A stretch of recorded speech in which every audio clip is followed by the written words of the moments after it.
அனைவருக்கும் வணக்கம். கோசலிடம் தசரதர் ரொம்ப வருத்தப்பட்டு கைகையை கொடுத்த வரத்தை பற்றி சொல்லிட்டு இருக்காங்க. நான் முன்னாடி ஒரு சாபத்தினால இது ஏற்பட்டது. காட்டுக்கு போனப்போ ஒரு முனிவர் எனக்கு கொடுத்த சாபம், உன்னுடைய மகன் உன்னை விட்டு பெரிய நான் காடு செல்கையில் நீ விண்ணுலகம் அடைவாய் அப்படின்னு ஒரு சாபம் எனக்கு கொடுத்ததுனால கண்டிப்பாக ராமர் போய் தான் ஆகணும் அப்படின்னு சொல்கிறாங்க. இதை நீ கண்டிப்பாக ஏற்றுக்கோன்னு சொல்லிட்டு இருக்கிறப்ப ராமரை கூப்பிட்டு வர்றாங்க.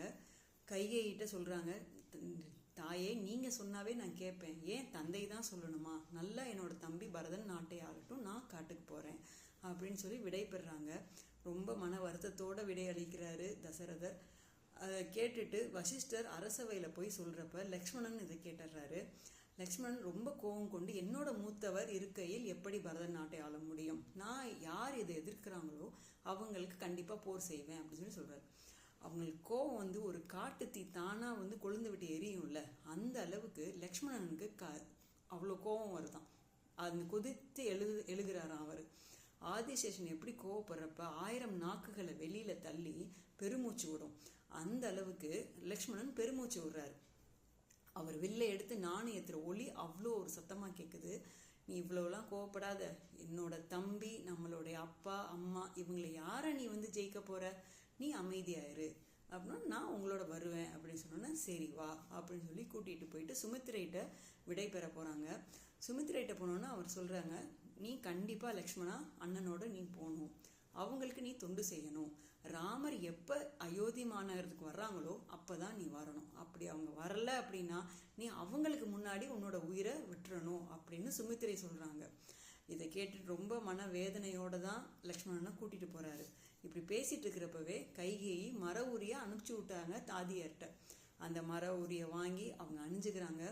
அணிஞ்சுக்கிட்டு வெளியில் வசிஷ்டர்கிட்ட நாங்கள் போயிட்டு வரோம்னு சொன்னப்போ, நீ போனால் தந்தையால் இருக்க முடியாதே அப்படின்னு சொல்கிற, நீ போகாதன்னு சொல்கிறப்ப, எங்களோட குலகுரு தானே நீங்கள், உங்களுக்கு எங்களை பற்றி தெரியும்ல, தந்தையோட சத்தியத்தை நாங்கள் எப்போ மீற முடியும்? நாங்கள் கண்டிப்பாக போகணும், நீங்கள் என்னைய அனுமதித்தாங்க அப்படின்னு சொல்லி கேட்குறாங்க.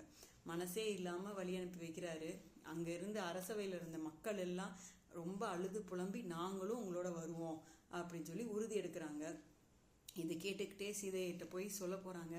சீதையிட்ட சொன்னால் அவங்களுக்கு பரதன் நாட்டு ஆடுறதும் பெருசு இல்லை, இவர் காட்டுக்கு போகிறதும் பெருசு இல்லை, அவங்களை இருக்க சொன்னாங்க பாருங்க, நாட்டிலே இங்கே இருன்னு சொன்னது அவங்களால தாங்கிக்கவே முடியல.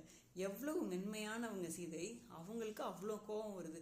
என்னை இருத்தி எப்படி நீங்கள் சொல்லலாம்? அந்த வார்த்தை என்னோட உயிர்லேருந்து என் உடலில் விட்டு போகுது.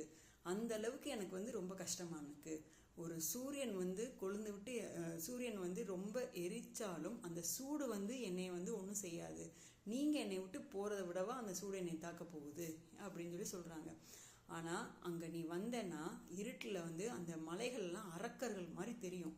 அங்கே நிறைய பருத்தி கற்கள் இருக்குது. அது அரக்க உருக்குனா எவ்வளோ சுடும், அந்த அளவுக்கு உன்னோட சிவந்த தாமரை போன்ற பாதங்களை சுடும். நீ தாங்கிக்க மாட்ட.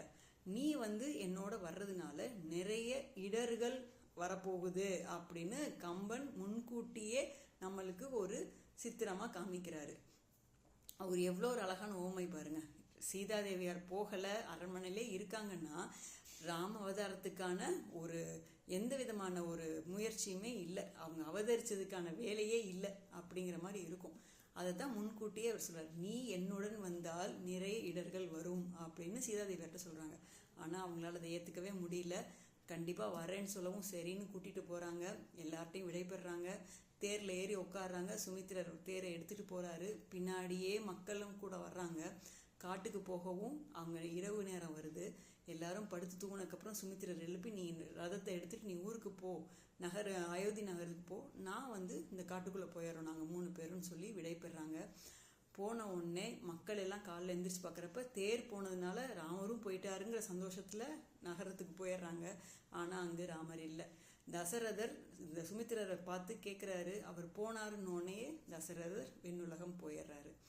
இதை கேட்டு பரதன் கேகை நாடு போயிருக்காங்க. அங்கே போனப்போ தூதரை அனுப்பிச்சுட்டு, இந்த மாதிரி தந்தையார் இறந்துட்டாங்க, சீக்கிரம் வா அப்படின்னு சொல்லி வர்றோன்னே பரதன் இதெல்லாம் நடந்ததெல்லாம் கேட்கவும் ரொம்ப கோவப்பட்டு சித்திரகுட மலையில் ராமர் இருக்கிறத கேள்விப்பட்டு அங்கே போகிறாங்க. போனோடனே நீ கண்டிப்பாக நாட்டை ஆளணும், நான் உங்களுக்கு கீழே தான், நீங்கள் வாங்கன்னு சொன்னப்போ, நான் தந்தையோட சத்தியத்தை மீற மாட்டேன், நீ போய் நாட்டை ஆளு அப்படின்னா அப்போ உங்களோட பாதுகையாச்சும் எனக்கு தாங்க, நான் அதை கொண்டு போய் அரசாட்சி செய்கிறேன் அப்படின்னு சொல்லிட்டு கண்ணீர் மல்க அதை வாங்கிட்டு போறாரு.